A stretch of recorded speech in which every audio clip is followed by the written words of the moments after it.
자, 이번 시간에 이제 기본서 관련 이제 수업을 하게 되는데 아직 교재가 지금 나오지 않아서 이번 주 아마 다음 주 정도에서 한 2주 정도는 지금 교환으로 한번 수업을 해야 될 것 같습니다. 부분들이. 그래서 일단 기본서 과정은 지금 이제 보시면 기본서를 아직 출간이 안 됐지만 기본서를 가지고 이제 보면 기본 과정이라는 데 해서 과정은 11월과 12월을 진행을 할 거고요, 부분들은. 그래서 이제 기본서를 가지고 기본 과정에 11, 12에서 2개월 과정 진행을 하고 그리고 심화 과정이라는 그래서 여기 이제 보면 이번 해를 넘겨서 내년 1월과 2월과 3월에서 이제 보시면 3개월에서 기본서를 가지고서 이제 보시면 이렇게 총해서 5개월. 그래서 기본 과정은 2개월. 그리고 이제 관련 부분에 심화해서 3개월 총해서 기본서를 가지고 총해서 진행되는 것은 5개월 과정으로 진행을 할 겁니다. 부분들이. 그래서 아직 책이 나와 있지 않기 때문에 지금 교환을 가지고 수업을 할 건데 기본서는 이제 수업을 하는 건데 지금 보시면 기본서 중에 보면 기본 과정과 그리고 심화 과정 나눠서 수업을 할 건데 일부는 지금 이 기본서 중에 일부 내용은 기본 과정에 수업을 하는 내용이 있습니다. 부분들은 또 일부 기본서 중에 심화 과정에 하는 부분에서는 뭐 아직 교재는 나오지 않았지만 간단하게 이제 보시면 기본서 중에 이제 보면 이 기본 과정에서만 수업을 할 부분들을 이제 보시면 지금 하나 간단하게 큰 틀만 설명드리면 노무 관리하고 사회보험에서 노무 관리하고 사회보험에 관한 것은 기본서 나중에 출간이 되면 그때 다시 한번 설명을 드리겠지만 아직 이 책에 출간되지 않았기 때문에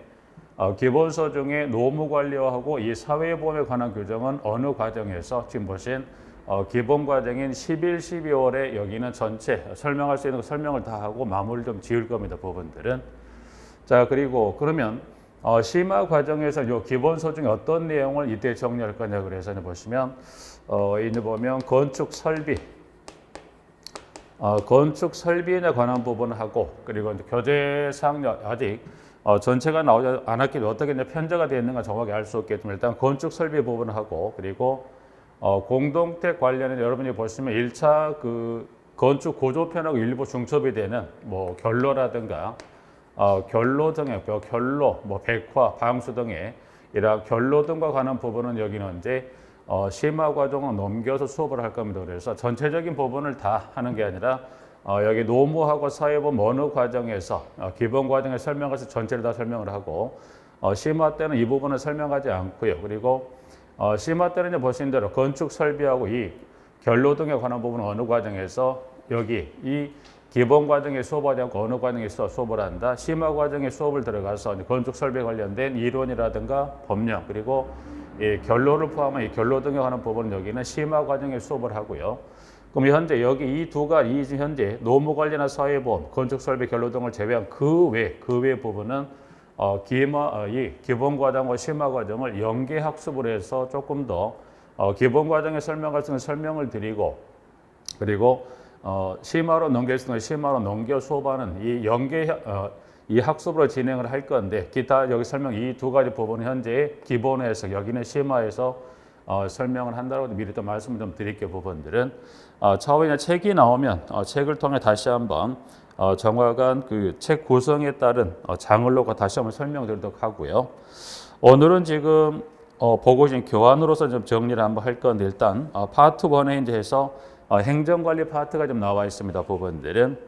그래서 구성은 일단 뭐 밑에 체크 포인트라는 데서 나와 있는 분 한번 읽어두시면 될 것 같고 자, 그 다음에 이제 보시면 파트 1이라 그래서 공동택 관리 규정이라는 이제 그래서 용어에 관한 부분 일부 지금 기술이 되어 있습니다. 부분들에서 일단 이제 그 챕터 1의 공동택 관리 규정 관련해서 지문 여기서부터 좀 설명을 한번 드려보도록 할게요. 부분들은.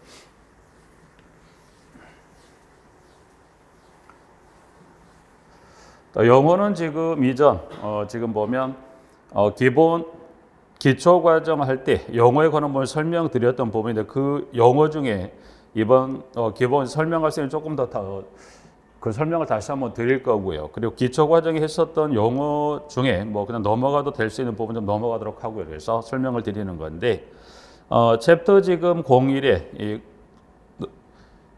지금 1번에 주택법의 용어라고 이제 해서 그 1번의 주택, 2번의 단독주택, 공동택이라 나와 있는 부분이 있는데 현재 양가로 3번에 나와 있는 그 공동택 관련해서 용어 나와 있는 부분, 밑에 이제 박스에 나와 있는 것은 여기는 주택법이 아니라 지금 우측에 이제 보셨을 때 이제 건축법 시행령에 따른 주택에 관한 분류, 일단 여기를 좀 먼저 볼까요? 그래서 우측에 이제 박스 별표란 이제 그래서 건축법 시행령의 용도별 건축물의 이제 종류란 이제 그래서 현재 우측에 이제 박스에 들어있는 그 이 내용은 여기는 어떤 법, 여기는 건축법 시행령상 주택에 관한 분류가 됩니다. 그래서 지금 우측에 이제 박스, 여기는 박스는 지금 보신 대로 박스에 건축법 시행령, 즉 건축법의 하위 법령의 시행령에서 주택입니다. 주택에 관한 분류인데 주택의 분류가 되는데 박스는 지금 이 건축법 시행령 주택의 분류는 몇 가지 주택을 정리하고 있더라. 두 가지 주택을 크게 봐서 두 가지 주택인데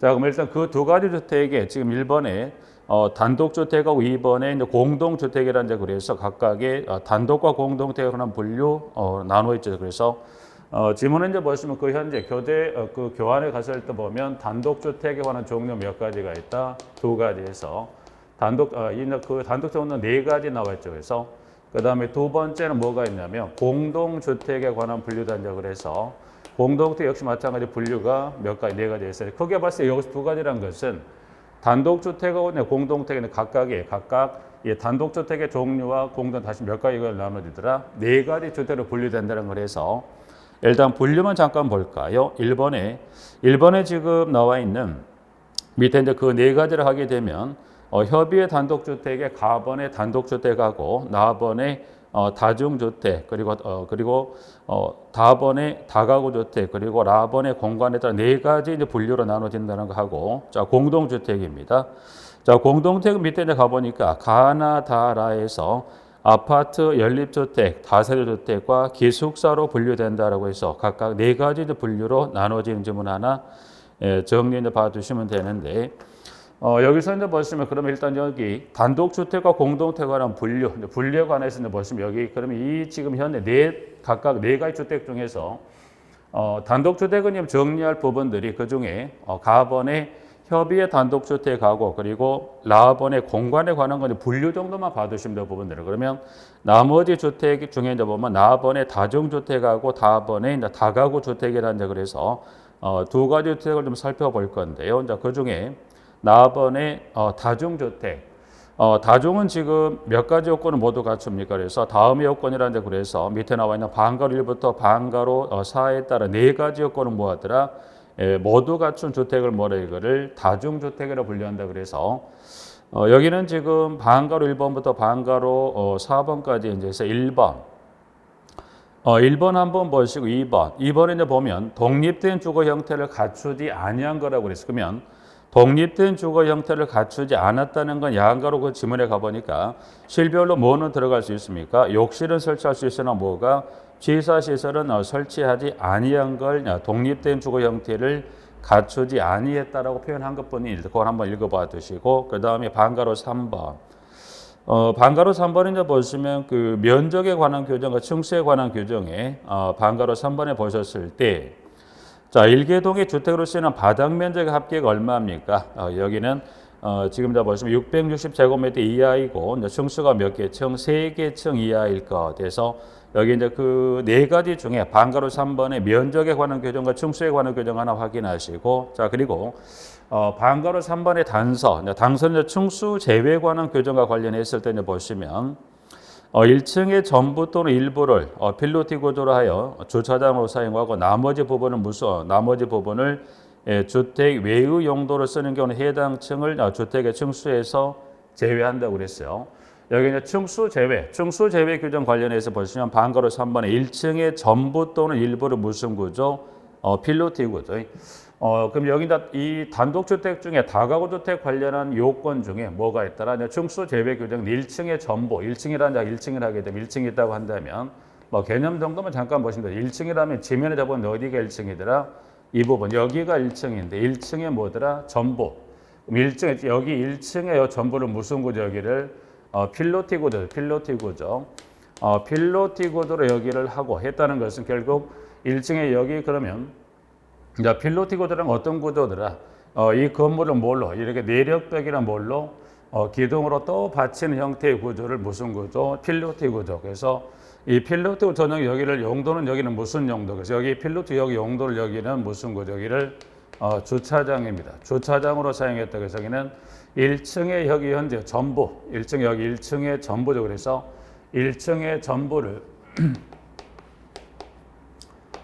전부를 자 그럼 1층의 전부를 필로티에서 용도는 무슨 주차로 썼다면 이 1층의 이 부분을 주택의 층수에서 제외한다 포함한다.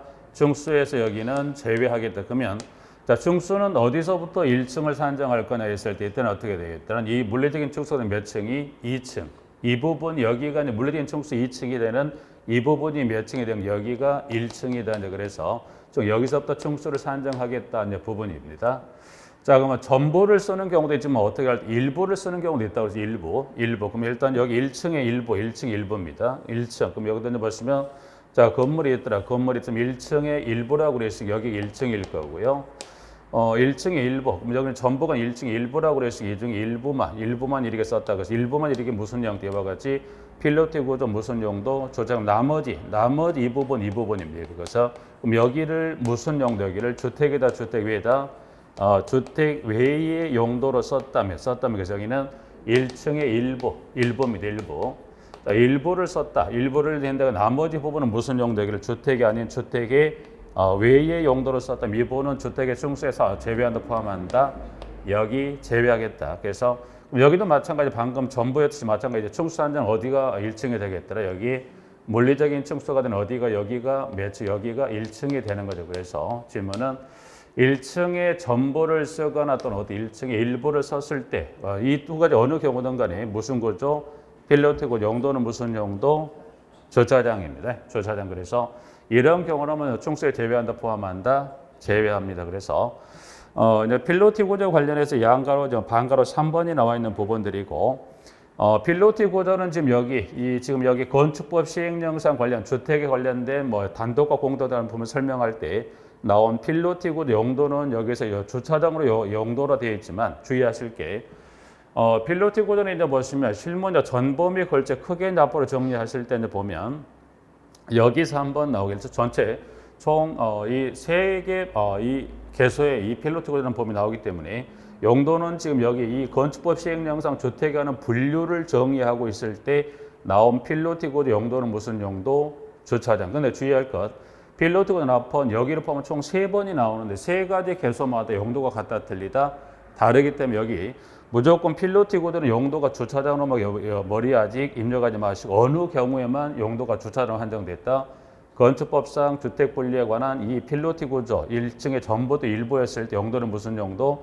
주차장인 것이지. 그럼 나머지 두 가지 개소에 이제 보시면 필로티 구조가 2번이 더 나오는데 총 합산 3번이 나오는데 3가지 개소가 모두가 용도가 다르기 때문에 여러분이 지금 보실 때 필로티 구조는 무조건 뭘로만 여기 기억하지 말자. 주차장이 아니라 어느 용도, 어느 부분에 등장했을 때는 이 주택의 분리에서는 용도가 무슨 용도? 주차장. 그리고 나머지 두 가지 개소는 또 용도가 다 다르기 때문에 꼭 필로티 구조를 입구로 주차장으로 그렇게 기억하지 마시라고 말씀드리는 그 부분들은. 네, 그래서 필로티 구조라는 부분 하나 확인할 수 있고요. 그 다음 네 번째 적정한 주거 환경 조성을 위해서 건축조례로 정하는 실별 최소 면적이나 창문 설치 및 크기 등의 기준에 적합합니다라고 해서 이 4가지 요건을 모두 갖춘다면 무슨 주택으로? 다중주택으로. 그래서 일단 지금 나번 하나 확인할 수 있고 그다음에 다가구 주택 잠깐 볼까요? 다가구 주택도 보시면 다음의 요건을 모두 갖춘 주택으로서 공동주택에 해당하지 아니하는 것을 말한다. 그래서 3가지 일단 1번에 이제 보시면 여기도 그 층수하고 일단 층수는 주택으로 쓰는 층수는 몇 개층? 3개층 이하일 것. 다만 1층의 전부든 일부를 필로티 구조로 하여 주차장으로 사용하고 나머지 부분을 주택 외의 용도로 쓰는 경우는 해당 층을 주택의 층수에 제외한다. 지금 이 층수 제외, 일부 또는 전부란 이 층수 제외 규정은 열대 단독주택 중에 무슨 주택이 같습니까? 보신 대로 다중과 다가구가 동일하다는 걸 확인할 수 있었고, 그 다음에 두 번째 면적입니다. 면적은 지금 바닥 면적 합계가 얼마? 660제곱미터 이하입니다. 세대는 몇 세대 이하가? 19세대 이하가 거주할 수 있을 것이란 세 가지 요건을 모두 갖추는데 공동택에 해당하지 아니한 겁니다라고 해서 다가구 주택까지 이제 해서 두 가지 설명을 드렸고요. 자, 이제 그러면 단독 주택은 지금 봤던 이 네 가지 중에 뭐만 다가구하고 다중주택의 요건을 한번 잠깐 확인한 거고, 이제 자, 그럼 공동택이라고 합니다. 공동택으로. 자, 공동택에 가보시면 지문에 밑에 그 분리해서 일단 그 지문을 좀 잠깐 배제하고 먼저 네 가지 분리에 관한 요건만 좀 살펴보자. 요건만. 자, 요건은 지금 가번에 일단 아파트입니다. 아파트. 자, 건축법 시행령상 아파트로 분류되기 위해서 갖출 요건은 뭐만 갖추면 되더라? 층수입니다. 예, 주택으로서는 층수가 몇 개층? 5개층 이상인 주택을 말합니다. 이제 해서 하나. 그럼 아파트는 뭐는 따로 필요 없더라 보니까 면적은 따로 필요 없죠. 그래서 여기 층수 몇 개층? 5개층 이상. 자, 연립주택입니다. 나번에. 자, 주택으로서는 1개동의 바닥 면적의 합계가 660을 초과하고 층수가 4개층 이하인 주택을 말합니다. 연립주택. 근데 여기 지문에 그 양가로 단선, 바닥 면적 다음에 가보니까 2개 이상의 동을 지하 주차로 연결한 경우에는 각각의 동으로 본다. 그러니까 2개 이상의 동이 지상에는 몇 개로 보여요? 2개로 보이죠. 그래서 2개로 보인다기보다 지상에 보니까 동이 예를 들어서 2개 이상의 동이라고 했으면 2개 이상인데 그럼 2개만 그려보죠. 2개 이상 2개, 3개 될 수 있겠죠. 그래서 그다음 일단 2개 이상이 지상으로 봤을 때 어떻게 돼요?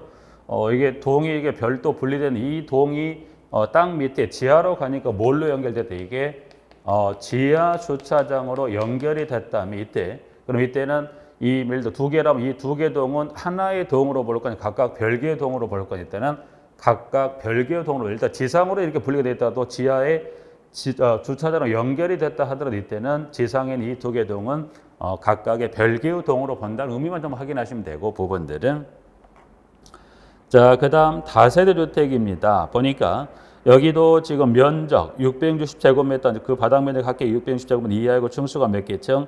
4개층 이하인 주택입니다. 여기 양가로 단선은 동일합니다. 그래서 다세대 주택하고 그다음에 기숙사는 이제 그 지문에 그 나와 있는 두 번째 줄에 퍼센테이지만 잠깐 볼까요? 퍼센테이지는 보시면 지문에 몇 퍼센트를 전체 몇 퍼센트 50% 이상인 것을 해서 기숙사라고 해서 라번까지 해서 그럼 일단 여기 이제 공동택 총 4가지였어요. 아파트, 연립, 다세대, 기숙사 이제 해서 그 중에서 기숙사는 50만 기억하시면 될 것 같고 그 중에 아파트, 연립, 기숙사는 아파트와 연립주택과 다세대주택에 관한 세 가지를 일단 놓고 봤을 때 세 가지 중에 면적에 관한 규정은 어디는 관계없더라? 아파트는 관계없죠. 뭐만 갖추면 된다? 층수 몇 개층? 5개층 이상만 되면 여기 분류하겠다라고 해서 아파트, 연립주택, 다세대주택의 세 가지 잠깐 정리했었고요. 자, 그러면 이번에 지금 2번 지문에 가셔서 첫 번째 줄에 자, 가목이나 나목에서 층수를 산정할 가목, 나목은 뭘 말할까요? 아파트와 연립주택이죠. 그러면 아파트와 연립주택에서 층수를 산정할 때 1층의 전부를 필로티 구조로 주차장으로 사용하는 경우는 필로티 부분을 층수에서 제외합니다. 그래서 여기는 공동주택에 관한 그 분류 중에 아파트와 연립주택은 층수 제외 규정이 1층의 일부다 전부다. 아파트 연립은 1층의 전부, 1층의 전부를 뭐 했더라? 필로티 구조로 해서 주차장 썼다면 그 부분 층수에 제외한다, 포함한다? 제외하겠다. 그래서 아파트 연립주택은 그렇게 하나 정리할 수 있는 거고요. 자, 이어서 지금 지문에 가시면 지금 두 번째 다목이란 건 지금 다세대 주택이다. 그래서 다세대 주택은 지금 그 층수 제외 규정은 보니까 어느 규정과 동일합니다. 그래서 이 공동주택의 다세대 주택과 층수 제외 규정이 무슨 주택이 동일한가요? 단독주택에 방금 정리했던 다중과 다가구 주택의 층수 제외 규정이 동일한 걸 확인할 수 있죠. 그래서 일단 이 층수 제외 규정을 일단 여기만 좀 국한해서 한번 정리해 보자고 한다면 이 1층의 전부 또는 일부란 지문을 줬을 때 이 주택에 관한 종류들이 무슨 주택이 일단 같습니까? 다중주택, 다가구주택, 다세대주택이 그리고 1층에 전부란 지문을 줬을 때 무슨 주택이 나와야 돼요? 아파트와 연립주택에서 그러기는 하나 묶어서 묶는 그러기는 정리할 수 있는 부분 봐두시면 될 것 같고요. 부분들은 그러게 이제 정리를 하는데 자 이제 그러면 현재 여기서 지금 봤던 이 이제 주택에 관한 분류라는 건 이제 방금 보신 대로 보면 몇 가지였던 거 보면 이 주택에 관한 분류에서 단독과 공동 설명드렸던 부분이 있는데 여기서 이제 보시면 정리했던 것은 지금 충수 제외에 관한 부분 하고요. 그 다음에 여기 이제 보면 각각 단독하고 공동 주택 중에 이제 보시면 바닥 면적에 관한 규정의 내용을 정리했었고, 그래서 일단 확인했었고 숫자로 지금 머리에 담는 건 아니니까. 그리고 무슨 규정도 있더라? 충수. 주택으로서는 충수는 몇 개 층인지에서 일단 여기 이제 설명을 드렸던 중에 여러분이 차후에 이제 보면 심화도도 한번 묶어 설명을 드리겠지만 이 주택의 이 건축법상의 주택에 관한 분류에서 방금 살폈던 것은 충수 제외에 관한 규정과 그리고 바닥 면적에 관한 규정 그리고 주택으로서는 충수에 관한 규정에서 이 세 가지를 좀 정리할 필요가 있겠다라는 그래서 그 내용을 잠깐 설명을 드린 거고. 자 이제 그럼 여기서 여러분이 하나 그 분류를 하나 정확히 정리하실 게 있어요. 부분들은 일단 그러면 여기 이제 보면 뭘 하나 여러분이 정확히 정리하실 필요가 있냐면 자 공동주택의 분류입니다. 공동주택의 분류예요. 자 공동주택 분류 하나 정리하실 게 있는데 자 그럼 이제 자 공동주택 분류란 거면 공동주택 분류는 주어지는 법령에 따라 그 분류가 좀 달라질 수 있어요. 달라진다는 이야기는 무슨 말이냐면 지금 보시면 자 볼까요? 첫 번째 그러면 자 건축법령상입니다. 건축법령상의 공동주택의 분류 그러면 자 공동주택 분류는 만약 주어지는 법이 무슨 법이다? 건축법상의 공동주택 분류하게 되면 그 분류가 몇 가지로 나눠집니까? 방금 여기서 봤죠? 건축법 시행령상의 공동주택 분류는 몇 가지가 있다? 네 가지 해서 그러면 주어지는 법령이 무슨 법이다? 건축법상이면 분류가 몇 가지로 나눕니까? 네 가지예요. 근데 만약에 주어지는 법이 무슨 법이라고 한다면 만약에 주택법령상이라면 주택법령상이라 하게 되면 그때 이 공동주택 분류 몇 가지가 된가요? 세 가지입니다. 그럼 뭔가 하나는 분명히 빠진데 하나 빠졌다 그러면 뭔가 하나는 들어갔다 빠지는데 뭐가 들어갔다 빠지냐면 기숙사예요. 그러면 자 공동주택 분류에서 건축법상의 분류하면 네 가지인데 뭐가 들어갑니까? 기숙사가 포함해서 몇 가지? 네 가지고 주택법상의 공동주택 분류하면 일단 하나가 빠진 뭐가 빠진? 기숙사가 빠진 몇 가지? 세 가지로 분류하셔도 법원들이 그렇게 정리하신다고 하면 자 그럼 좀 전에 좌측 박스 지금 보시면 지금 주택법의 용어란 그래서 양가로 3번에 공동주택 여러분이 이제 앞으로 학교 가시면 가서 관리할 사업장이 공동주택이 되는데 용어만 잠깐 볼까요? 자 건축물의 벽, 복도, 계단이나 그 밖의 설비 등의 전부 등 일부를 공동으로 사용하는 그러면 여러분이 공동주택은 공동주택 크게 보면 하나의 이 주택단지 건설하면 안에다 뭐뭘 집어요? 사업주택이라는 사람이 거주공간인 주택도 넣어야 되고요. 또 주택에 딸린 시설 설비라고 그래서 부대시설도 집어넣고 또 이 주택에 사는 사람들이 생활에다 편리시설 뭐를 집어넣습니까? 복리시설. 그러면 이 단지에 들어갈 것은 주택, 부대, 복리시설 그걸 크게 두 개 부분으로 나눠 본다고 하면 이 한 세대가 살 수 있게끔 구획이 된 부분이 무슨 부분? 그 부분이 전유 부분이에요. 그러면 전유 부분이라는 건 한 세대가 살 수 있게끔 구획이 돼서 그 부분을 전유라고 하기 때문에 전유 부분을 제외한 그 외에 무슨 부분? 그 외에는 무슨 부분? 공용 부분이. 그러면 공용 부분은 어떻게? 공용 부분은 뭐예요? 그 주택단에 거주하는 세대 모든 세대가 함께 쓰는 부분이 공용 부분이라고 한다면 현재 용어상도 지금 보신 대로 첫 번째 줄에 보시면 건축물의 벽, 복도, 계단이나 계단이나 그 밖의 설비 등의 전부 일부를 공동으로 사용하는 여기가 무슨 부분? 공용. 이유. 각 세대가 하나의 건축물 안에 각각 독립된 주거 생활할 수 있는 구조로 된 여기가 무슨 부분? 전유분. 의미만 좀 확인하는 거니까 부분들. 그리고 밑에 이제 박스에 가시면 지금 현재 주택법에 따른 단독주택과 공동택 그리고 주택에 따른 그 각각의 단독주택의 세 가지와 공동택의 세 가지로 분류가 되어 있는데 정확히 이거를 왜 설명을 드리냐면 지금 보면 지금 여기도 마찬가지 그 공동주택만 분류를 설명을 드렸죠. 여기도 마찬가지입니다. 부분들은 분류상은 정확히 한다고 하면 그 표 박스를 본다면 그 단독주택입니다. 그래서 단독주택의 분류도 마찬가지. 일단 정확한 분류가 들어가는데 그 뭐 건축법상 단독주택의 종류는 몇 가지겠습니까? 지금 보신 대로 몇 가지가 있었나요? 네 가지. 그러면 주택법상의 종류 몇 가지가 있나요? 그러면 세 가지. 그럼 여기는 또 하나 뭐가 들고 빠질까 보니까 여기도 뭐가 들고 빠지더라? 공간. 공간이 들어가면 분류도 몇 가지?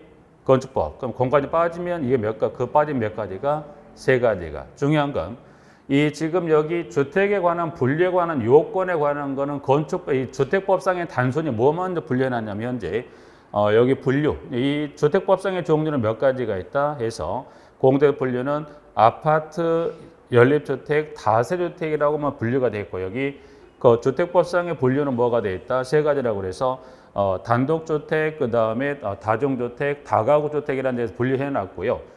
이 세부적인 이 그 주택에 관한 분류에 관한 요건은 정확히 정리한다면 어느 법상에 관한 기준이더라. 지금 현재 박스는 주택법이라고 위치를 시켜놨지만 그 박스 위치는 어디로 이동한 게 맞아요?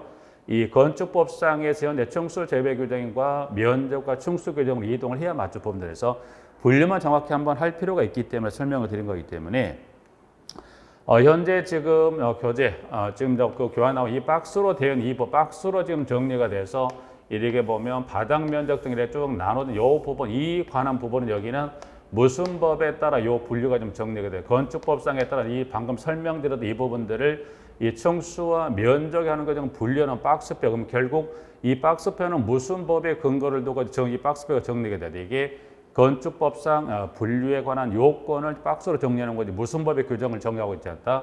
주택법에 규정하고 있지는 않다는 거예요. 그 분류만 정확히 하시면 되고 그래서 일단 공동택 관련해서 그 박스표하고 지금 건축법에 따른 용도별의 건축물의 종류에 관한 방금 설명드렸던 그럼 여기는 전부는 할 거 없어요. 여러분들이 보면 방금 설명했지만 단독주택 중에서 두 가지 다중하고 다가구 주택 공동택은 그 중에 보셨을 때 아파트와 연립주택하고 다세대 주택에 관한 이 세 가지 정도만 그래서 셋 관련 이와 같은 박스로 정리 이 세 가지 관련 요건만 여러분 앞으로 정리하시면 될 것 같아서 앞으로 이제 그 시험을 대비할 때까지는 이제 그렇게 이제 해서 그 별표에 관한 부분 하나 좀 정리를 좀 하시면 될 것 같고요. 자, 그 다음에 이제 보시면 양가로 4번의 준주택입니다. 준주택은 뭡니까라고 이제 봤을 때, 준주택은 이제 보면 주택의 건축물과 그 부속 토지로서 주거시설로 이용 가능한 시설 등을 말하며 분류. 준주택은 분류 정도는 꼭 일단 준주택은 이제 보시면 이전에 영어 쓰기로 2번 주관식을 물었던 지문이기 때문에 뭐 준주택은 꼭 영어 쓰기도 한번 확인할 필요가 있지만 더불어 뭐까지 꼭 하나 기억할 필요가 있다. 분류. 네 가지 분류는 꼭 기억하세요. 그래서 박스에 가보니까 1, 2, 3, 4라는데 그래서 기숙사, 다중생활시설, 노인복지주택, 오피스텔까지 해서 준주택은 용어하고 그리고 분류 박스에 있는 네 가지 분류 확인하시고 자, 국민주택은 지금 박스 양가로 5번에 다음에 어느 하나에 해당하는 주택으로서 국민주택 규모 이하인 주택이다는데 그래서 국민주택은 5번에 박스에 가면 동그라미 1과 2에 해당하는 주택을 무슨 주택? 국민주택이라 하는데 그 국민주택으로서 규모는 무슨 규모여야 합니까? 국민주택 규모. 그래서 여기는 그 중에 지금 보시면 용어 중에 양가로 6번은 국민주택과는 분류도 한번 확인할 필요가 있습니다. 부분들은. 자, 그리고 국민주택 규모 양가로 6번에 이제 보시면 여러분들이 그 수치, 이제 국민주택 규모라는 거는 1호 또는 1세대당의 주거전용 면적이 몇 제곱미터 이하를 말할 것인지 해서 국민주택 규모는 그 지금 첫 번째 줄에 85제곱미터 이하인 주택을 국민주택 규모이라고 하는데 첫 번째 줄에 양가로 단서 규정이다. 두 번째 이혼 단서를 가보니까 수도권을 제외한 도시지역이 아닌 읍 또는 면 지역이라는 단서를 주었을 때는 면적 그 규모가 얼마이야? 100제곱미터 이하더라. 그래서 여기는 양가로 6번. 지금 현재 보시는 교환의 6번에 여기는 영어 국민주택 규모라는 영어도 꼭 기억할 필요가 있는 것과 동시에 플러스 여기는 무엇도 꼭 기억하시다. 85하고 얼마? 100이다. 그래서 여기는 뭐 물론 85, 100도 중요합니다만 그 용어 85 또는 100이라는 이 단서에 관한 정의를 글씨로 해놓고서 반대로 뭐를. 그래서 여기는 이 주고 뭐를 물어보는 숫자를 물어본 것도 기억하지만 반대로 뭐를 물어본 걸 기억하시죠. 이 중에 숫자 이 중에 어느 하나의 지문을 주고 뭐를 물어보는 것도 용어 뭐를 국민주택 규모를 쓰는 것도 한번 기억하시자는 게 부분들에서 국민주택 규모는 양방향 모두가 다 용어를 주었을 때 쓰실 수 있게 반면 기술된 지문 중에 그 면적에 대한 숫자를 쓰시는 것도 한번 주의해 두시자 해서 그래서 국민주택 규모 봐두고요.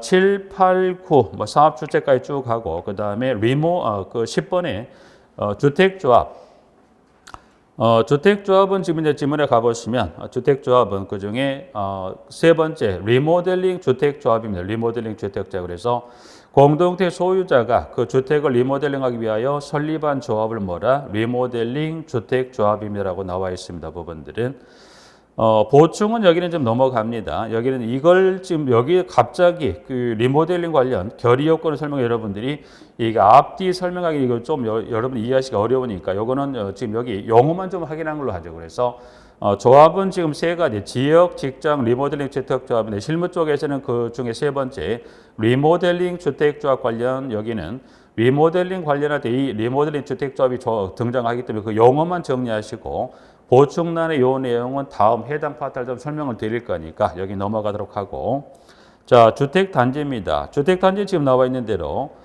지금 박스에 있는 그 주택건설 사업계획 또는 대지동 사업계획의 승인을 받아 주택과 그 부대시설 및 복리시설을 건설하거나 대지를 사용되는데 대지를 조성하는 데 사용 일단의 토지를 뭐라 주택단지. 근데 다만 다음의 시설로 분리된 토지는 각각의 별개의 주택단지로 본다 그래서 밑에 보시면 1부터 4에 해당한 시설로 뭐더라 분리가 됐다면 그때는 하나가 아니라 각각의 별개의 주택단지로 본다 그래서 11번에 1부터 4까지를 한번 참조적으로 보세요. 여기는 이거는 처음에 또 한번 확인할 필요가 있으니 여기도 한번 참조적으로 한번 봐두시면서 가져 부분들은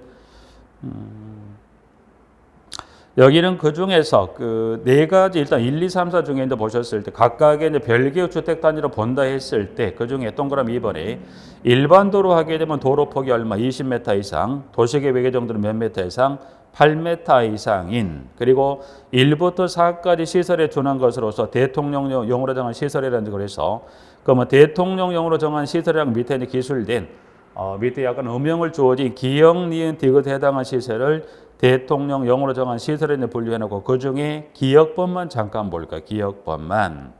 기역번은 등등에 따른 도로가 폭이 몇 미터 이상인 도로를 말합니까? 밑에서 네 번째 줄에 그와 같은 도로 및 폭 몇 미터 이상의 국지도로 8m 이상인 국지도로에서 현재 동그라미 2, 3번과 4번 관련된 하위 법령의 기역에 나와 있는 네 번째 줄에 국지도로 그래서 일반 도로, 도시계획 예정도로, 국지도로 관련 도로 폭 정도만 확인해 놓게 부분들에서 그 세 가지 도로 폭 하나 확인하고요. 자 부대시설, 복리시설, 기반시설, 그 다음에 기간시설 그리고 간선시설 잠깐 볼게요. 간선시설. 자, 그 전에 일단 15번에 기간시설 하고요. 기간시설은 참조로 잠깐 볼 건데 기간시설은 뭘 말한가요? 도로, 상하수도, 전기시설, 가스시설, 통신시설, 지역난방시설 등을 말한다. 그래서 기간시설 나와 있고요. 자, 그 다음 관계에서 간선시설을 봅니다. 그러면 간선시설은 어떤 시설을 말합니까? 라고 이제 16번에 나와 있는 부분인데 자, 도로, 상하수도, 전기시설, 가스시설, 통신시설 및 지역난방시설 등의 주택단지 안의 기간시설을 주택단지 밖에 있는 같은 종류의 기간시설에 연결시키는 시설을 말한다. 그래서 16번에 여기는 간선시설에서 16번에 자 간선시설은 그와 같은 시설을 뭐라 합니까? 이거를 간선시설이라 합니다라고 되어 있고요. 여기는 간선시설은 현재 기술 지문 중에 그 단서가 있죠. 단서는 다만 가스시설, 통신시설 및 지역난방시설의 경우는 주택단지 안에 기간시설을 뭐하더라? 그 단서에 따라 기간시설을 뭐하더라? 포함한다. 그러면 주택단지 안에 기간시설을 포함한다는 것은 간선시설 중에 몇 가지 대상 시설, 그 시설에 한해서만 안에 포함한다고 그랬어요. 모두가 아니라 그중 몇 가지 시설에 대해서만 세 가지. 그래서 보니까 다시 확인해 보니까 가스시설, 통신시설, 지역난방시설의 경우는 주택단지 안에 기간시설을 포함한다는 결국 이 세 가지 시설은 뭐예요? 공급하는 자가 어디까지 설치하더라? 세대 내 무슨 부분까지? 전유 부분까지 설치하는 걸 말하는 거죠. 그래서 하나 지금 그 중에 봤을 때 여러분이 보시면 그 중에 하나 예를 들어서 뭐 통신 시설, 뭐 가스 시설 가장 대표적으로 보는 게 그 중에 이 중에서 보시면 이 중에서 가스 시설 같은 건 주택단지 안과 밖을 연결시키는 게 아니라 공급하는 자가 주택단지 밖에서부터 어디까지 설치한 거예요? 세대 내 전유까지 설치하는 시설이죠. 그래서 이 간선 시설 중에 단전의 기를 포함하는 모두가 그중 몇 가지 하나, 둘, 세 가지 시설을 어디까지 포함한다? 주택단지 안에 기간 시설을 포함한다고 했을 때 여기는 그 세 가지 시설이 그 중에 혹시 하나를 뺀다고 하면 그 시설 중 혹시 하나를 기입형으로 물어봤을 때까지도 준비할 필요가 있겠더라. 그래서 간선 시설은 용어 중에 그 단서에 따른 세 가지 시설 하나 좀 확인해 둘 필요가 있는 것 자 봐두시고요. 공구입니다. 공구. 자, 공구는 하나의 주택단지 안에서 대통령령으로 정하는 기준에 따라 둘 이상으로 구분되는 일단의 구역으로 착공신고 및 사용검사를 별도로 수행할 수 있는 구역이다. 그래서 공구입니다. 자, 17번에 공구는 보시면 일단 두 가지. 공구는 보시면 가장 기본적으로 먼저 정리하면 6이라는 숫자하고 300이라는 숫자. 요게 가장 포인트가 되는 숫자죠. 그래서 그럼 6과 3은 무슨 말이냐? 요거는 공구 간의 최소 너비는 몇 메타 이상의 너비가 확보돼야 돼요? 6m 이상. 300이라는 이야기는 무슨 말이냐면 이게 하나의 공구로 구분되면 최소 세대 수가 이 공구별 세대 최소 몇 세대 이상이 돼야 돼요? 300세대 이상이 돼야 돼요. 그래서 이건 무슨 말이죠? 예를 들어서 하나의 공동주택 단지가 있다. 예를 들어서 세대 수가 2000세대입니다. 2000세대 단지를 예를 들어 2000세대 하나를 단지를 건설하러 보니 2000세대를 한 번에 이 시작 2000세대 공사가 끝나고 입주하려 보니까 시간이 너무 많이 걸려. 그래서 이걸 예를 들어서 3개 공구로 나눴다. 그래서 이거를 2100세대로 볼까? 2100세대. 자, 2100세대입니다. 2000세대가 넘다 보니까 2000세대 공사가 모두가 이거를 공사를 끝나고 하려면 힘들다 보니까 이거를 뭐하지? 이거를 공구를 몇 개? 3개 공구로 나누자. 그래서 공구를 3개로 나눠서 A 공구, B 공구, C 공구 3개 공구로 나눠서 공사를 하는데 그러면 여기는 착공신고 및 사용공사 별수할 수 있다는 것은 지금 이 공구는 A 공구에 해당 예를 들면 각각 700세대라고 계산하기 때문에 700에서 3020, 2100세대 그러면 각 공급을 쳐서 몇 세대? 700세대로 구분해서 일단 700세대 공사를 먼저 할 수 있다는 거예요. 그럼 700세대 공사 착공신고를 해서 700세대 공사가 끝나면 어떻게? 예를 들어 700세대만 뭐예요? 사용검사를 맡고 입주하겠죠. 그 다음 공구 몇 공구? 비공구. 그 다음 공구 몇 공구? 비공구에서 이렇게 순차적으로 공구별로 구분해서 건설할 수 있더라. 그래서 자, 그럼 이게 이와 같이 공구별로 구분하기 위해서 갖출 요건은 뭐예요? 이 각각의 A, B, 이 공구 간의 너비, 공구 간의 경계입니다. 그래서 이 공구 간의 경계는 최소 너비가 몇 메타 이상의 너비로 공구 간의 너비를 여기를 경계를 지어야 됩니까? 6m 이상이고 그리고 이게 하나의 공구로 구분되려면 이게 최세대 수가 기본 세대 수가 몇 세대 이상이 돼야 돼 이게 300세대 이상이 돼야 되죠. 그래서 이제 700이니까 해당이 되니까 그래서 예를 설명드리면 기본적으로 최소 공구 간의 너비는 최소 일정 시설 또는 설비를 통해 최소 얼마 이상의 너비를 확보합니까? 6m. 그리고 공구로 구분 최소 세대 수는 얼마가 최한 세대가 기본 세대더라? 300세대 이상이 되어야 되는 그걸 한번 잠깐 보죠. 자, 그래 지문에 이제 가보니까 공고에서 박스에 들어가 보니까 1번 다음에 어느 하나에 해당한 시설을 설치하거나 공간을 조성하여 6m 이상의 너비로 공구 간의 경계를 설정한 이때 그러면 6m 이상의 너비로 공구 간의 경계를 설정하는 것 밑에 나와 있는 기역에서부터 미음에 해당되는 어느 하나 해당한 시설로 공간 너비를 얼마? 6m 이상의 너비를 확보합니다. 예를 들어서 1번의 기억. 주택단지의 도로로서 공구간의 경계를 설정하는 최소 그 도로 폭이 몇 메타 이상이 돼야 돼요? 너비가 6m 이상이 되는. 그래서 이제 보면 기역에서부터 미음 중에 어느 하나 해당한 시설로서 6m의 너비를 확보하는 거고 2번. 공급별 세대수는 몇 세대 이상? 300세대 이상으로 할 거입니다. 그래서 기타 이제 그 시설도 있긴 합니다만 1번의 그 공구간의 너비 관련 시설 그 너비 6m 이상 그리고 2번에 세대수는 최소 기본 세대수 몇 세대 이상이 최한 세대가 됩니까? 300세대 이상이 됩니다라고 해서 지문에 보시면 6과 300이라는 수치 정도 구분해 두시면 될 것 같네요. 부분들은 일단 그 17번에 이제 공구 설명을 좀 드렸고요.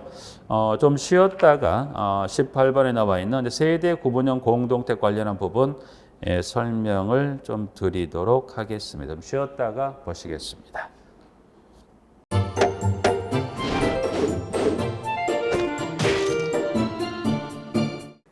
안녕하세요. 주택관리자 관리 실무를 담당하는 김혁입니다. 주택관리자 공부를 하다 보면 방대한 양의 자료를 봐야 합니다. 하지만 그것을 일일이 다 출력을 하거나 보관을 하는 데는 불편함이 있습니다. 이를 해소하기 위해 핸드폰을 활용할 수 있는데요. 네이버 밴드라는 어플을 통해 필요한 자료를 보거나 다운받을 수 있습니다. 이 네이버 밴드를 활용하는 방법을 알려드리도록 하겠습니다. 1단계 네이버 밴드 어플을 다운받는다. 가장 먼저 안드로이드 버전은 플레이스토어를 클릭합니다. 아이폰은 앱스토어에서 하시면 됩니다.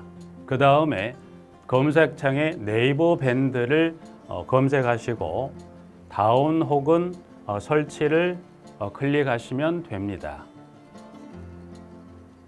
2단계 밴드 어플에서 주소모를 검색한다.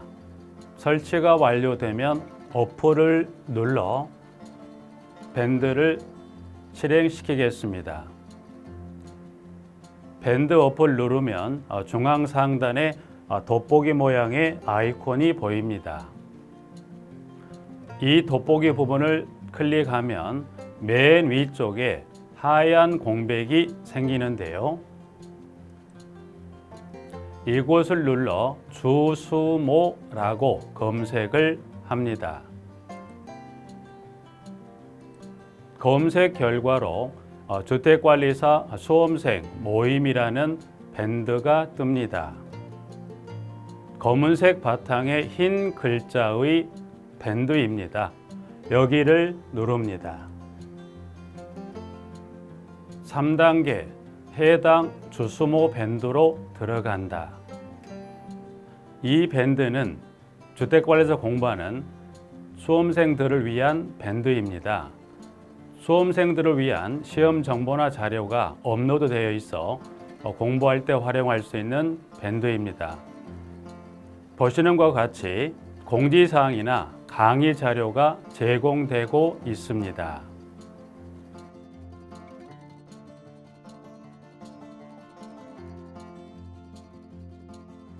4단계 또 다른 꿀팁 모바일 일일 학습. 이제 핸드폰으로 짬 시간을 활용하여 공부하는 학습법을 알려드리겠습니다. 자료 페이지에서 뒤로 가기를 누르면 처음 봤던 페이지가 뜹니다. 여기서 내려가 보세요. 모바일 일일 학습이란 코너가 보입니다. 이 부분을 누르면 교수님들이 매일 업데이트하고 있는 강의 자료들이 보입니다. 핵심 부분이라고 할 수 있는 문제들이 나열되어 있고요. 더 아래로 내려가면 정답과 해설 부분이 있습니다. 맨 아래 부분을 보시면 이렇게 댓글 쓰기도 남길 수 있고요.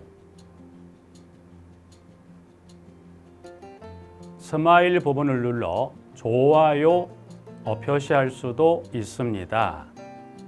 짬을 내어 스스로 학습한 뒤 모르는 부분을 질문할 수도 있고 하루 동안 공부했던 것을 정리하거나 공부한 소감을 적으실 수 있습니다.